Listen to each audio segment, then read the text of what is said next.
দেউচা পাচামি এটা একটা মুখ্যমন্ত্রীর যে বিভ্রান্তিমূলক প্রচার, তার যে মিথ্যাচারিতা, তার একটা নিকৃষ্টতম উদাহরণ হচ্ছে দেউচা পাচামি। দেউচা পাচামিতে নাকি চাকরি প্রচুর হয়ে গেছে, বাংলায় নাকি বেকার যুবক 46% কমে গেছে। আগামী দিনে হয়তো বাংলায় বেকার যুবক খুঁজতে আপনাকে বাইনোকুলারের সাহায্য নিতে হবে কিংবা উপগ্রহের সাহায্য নিতে হবে। কোথায় বেকার আর খুঁজে পাওয়া যাচ্ছে না। বাণিজ্যিকভাবে লাভজনক কিনা তা কেউ জানে না। কত লোকের সেখানটায় উচ্ছেদ হতে হবে তার কোনো হিসাব নাই। তাদেরকে কী চাকরি দেওয়া হবে তাও কেউ জানে না। কিন্তু দেউচা পাচামি শুরু হয়ে গেছে। কয়েক বছর ধরে চলছে দেউচা পাচামি।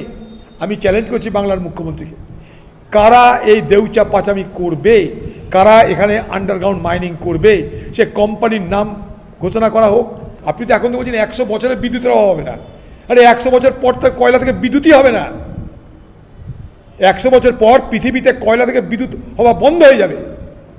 আপনি এখন বলছেন কয়লাতে 100 বছর ধরে বিদ্যুৎ উৎপাদন করবে।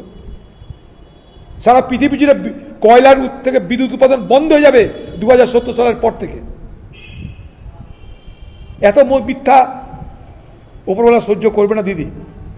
লন্ডনে গিয়ে দেখছি আপনারা আরও মিথ্যাচারিতা বেড়ে গেছে। লন্ডনের সাহেবদের দেখে ঘাবড়ে গেছেন হয়তো, আরও মিথ্যা কথা বলি, একটা জায়গা আরেকটা আরেকটা।